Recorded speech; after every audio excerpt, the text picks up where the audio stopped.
Work my hours, or we'll find someone who will, by user TheBigKahuna43. So, there I was, working at a mid-sized IT firm as a software developer. My team had always been pretty laid back, focusing on results rather than the exact hours we were glued to our desks. Our projects were delivered on time, our clients were happy, and our team morale was high. That is, until we got a new project manager, let's call him Dave.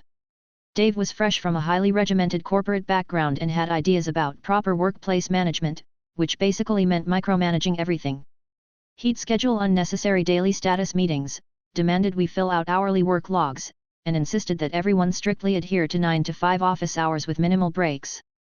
One day, during one of his infamous efficiency crackdowns, he sent out an email with a new policy that all coding must be done strictly within office hours to ensure collaboration and supervision. This was ridiculous because creative work like coding often requires flexible hours for maximum productivity. But Dave was adamant, and he ended his email with, "If you think you can find a loophole, think again.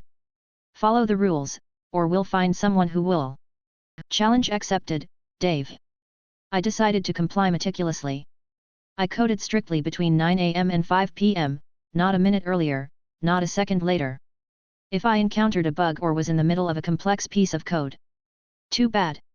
5 p.m. means the end, no matter what. My teammates, fed up with being treated like school children, followed my lead. The results were predictable. Projects that usually took a couple of weeks started dragging on. Tasks that we could have completed in days with a bit of overtime took much longer because we couldn't capitalize on the bursts of late afternoon productivity we were used to. Our workflow was severely disrupted, and the quality of our work started to deteriorate. Dave noticed, of course. He had to answer to upper management for the sudden drop in productivity and lack of commitment, which he knew was a result of our dissatisfaction with his new policy. When upper management called for an impromptu Zoom meeting with the entire at 4:30 p.m. to address the ongoing project delays, the entire team logged in to explain our situation. In the meeting, Dave spent half an hour shifting blame and berating individual team members. He didn't even mention the 9 to 5 policy that had led to the whole situation. As the clock ticked towards 5 p.m., the tension in the virtual room was palpable, and our team hatched a plan over text. Right on cue, as the clock struck 5 p.m., one of the employees spoke up, "In compliance with Dave's 9 to 5 rule, we must log off now." Without missing a beat, every team member clicked leave meeting, leaving a stunned Dave to face the executives alone. This abrupt mass exit highlighted the impracticality of Dave's rigid policy, making it clear to the executives that change was necessary.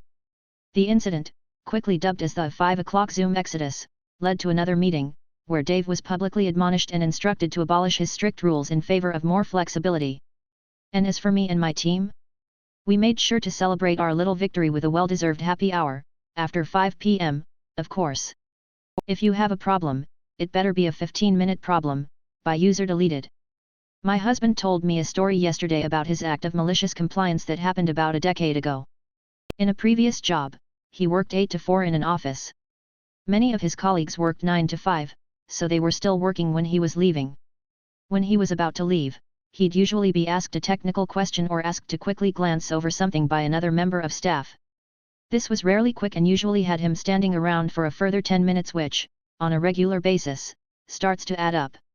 One day, his manager was going over the monthly timesheets and asked my husband why he'd added 10 minutes on 5 days across past month. Bear in mind, flexi time was allowed. My husband explained the situation, referring to the specific problems he was asked to deal with on each of those 5 days. The manager told him that the company only works in 15-minute segments, so he can't put down 10 minutes, it would have to be 15 minutes. However, we can't round it up because that's dishonest, he said. So just bear it in mind for next time. This was in front of the rest of the office. That very same week, my husband signs out of his computer at 4 p.m. Just before he leaves, the manager asks him to explain some of the particulars in an email he'd received from a contractor. My husband asks, "How long will it take?" The manager replies, "Just 5 minutes." My husband then says, "Unless it's a 15-minute problem, I'll have to look at it tomorrow." "Is it a 15-minute problem?" His manager turns red and awkwardly says it's not. My husband respectfully states that he will put it at the top of his to-do list the following morning and leaves. One of his colleagues texted him just after 5 and said there was an awkward silence after he'd left, and when the manager eventually got up and left to do something, they all burst out laughing. Edit. Some people were asking about wage theft. He eventually had the 15 minutes added back on after the policy revealed that he could round it up if it was a task that took 7.5 minutes or more, and down if it wasn't. The manager seemed genuinely unaware of this when it was raised. He was salaried, so he wasn't concerned about losing income, just about losing flexi time that could have helped him put if something unprecedented happened, like being stuck in traffic one day. I think managers should spend a certain amount of time a week looking over their own policies, or at least find out what they are before making any kind of instruction. Manager gets me fired, doesn't realize there's a paper trail, by user Powder Red Toast Supreme. I worked as a writer and editor for over a decade, and in that time I had my fair share of bad bosses like anyone. But there is one that completely takes the cake. I worked for a large media company that had dealings with a number of other companies and subsidiaries ranging from publishing to fashion to sports to tech. You name it, they did it. How our writing department worked was each writer would have specific areas that they would write for, kind of like how journalists have beats they cover. So if you were assigned to the fashion arm of the company or one of its partners/subsidiaries, you wrote or edited everything for that arm. I worked for this company for about a year and a half before a new manager was hired. She was the second in command of our department. Part of her and our department director's job was to update our internal style guide when necessary. For those that don't know, a style guide is a reference document for how to either refer to things or how to format things for the company/partners. Before her tenure as manager, this was only done maybe once or twice a year, and the changes were relatively minimal since the style guide was very well established in the company and had been in place for a number of years. After she came on, it was being updated at least once a week, if not multiple times a week. It legitimately became an obsession for her. Aside from the general annoyance of keeping up with it, it didn't take long for me and my co-workers to reach the conclusion that our new manager didn't have the faintest idea what she was doing. Each new version had more and more glaring errors. At first, we all ignored these changes, giving her the benefit of the doubt and hoping, albeit naively, that these new directives were mistakes. That was until people started getting reprimanded for not following the style guide. I was the first to get a one-on-one, closed-door talk. One of the departments I wrote for was sports, and she had seen that I had not been following the new rule of how I was to refer to the men's and women's teams I covered. Truthfully, I had willfully ignored it, hoping that it was just a mistake. To my horror, however, it appeared my new writing manager didn't understand basic grammar. You see, the change she implemented removed the apostrophe from men's and women's. So, for example, if I was covering men's basketball, I was to refer to it as men's basketball. Her rationale was that the men didn't own the team, therefore, it should not be possessive. Apparently, her understanding of the English language didn't evolve past grade school explanations. I was honestly pretty dumbfounded at first. But once I got over the initial shock that the second in command of our department didn't realize men's was not a word, I tried bleakly to explain that men is already plural and that a possessive s doesn't always denote direct ownership. Read, men's bathroom. She stared blankly at me for a few seconds, and for the briefest of moments, I thought maybe I was seeing the cogs in her head turn. She, however, doubled down. Realizing the fight was lost, I told her that I would implement the changes going forward. Now, here's where my malicious compliance comes in. We worked for, and with, some very high-profile companies, and mistakes were not tolerated for things that were outward-facing. Realizing her idiocy could cost me my job, I made a simple request: could you please email me the exact style guide rule you're referencing and how exactly you'd like me to implement it, with examples of where I messed up? She looked at me like I was stupid for not understanding what was being asked of me, but she still wrote it all down in an email for me. I also made sure any further style changes were referenced in an email and specifically asked that if there were further changes to please cite how I had done them in the past, along with how she would like them to be done from now on. Sure enough, within about 6 months of this, I was fired. And at my exit interview, I handed HR a folder containing every written communication regarding the style changes, along with quite a bit of evidence that she was passing off her projects to other members of the department and changing people's work behind their back. She was fired 3 months after me, along with our department director 3 months after that. Turned out, my little folder sparked a full investigation by HR, and after interviewing other co-workers in the department, they realized she had done all of it to have grounds to fire people within the department she didn't like. I just happened to be the first on the chopping block. The projects she was passing off to other people? She was taking the credit for what they were doing to make herself look good. Those changes she was making to other people's work? HR realized that she was changing things to make it explicitly incorrect. You gotta love software that tracks changes and timestamps and lists the user. On top of all of this, they also discovered that she had, at best, exaggerated, and, at worst, fabricated, large swaths of her resume. By the time she was fired, I had already found another job in a different department at the same company.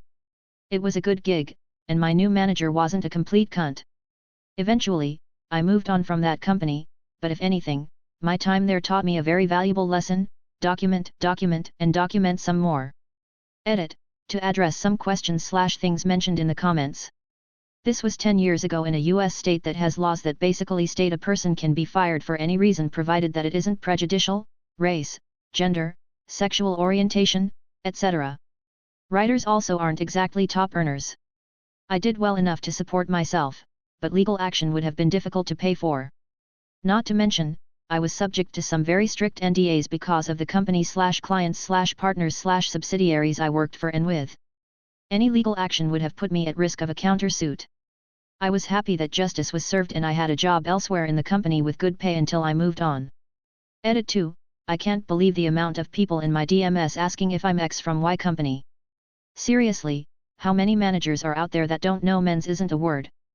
Edit 3, if you are trying to document bad practices at your job, your best bet is honestly your phone. In some cases it isn't against policy to connect your work email to your phone. So screen grab the shit out of everything that is suspect to you. Do not BCC, do not use zip/USB/thumb drives. Basic software these days can track it and could result in your firing regardless. Just take a photo of the computer screen with your phone if that's how it needs to be documented.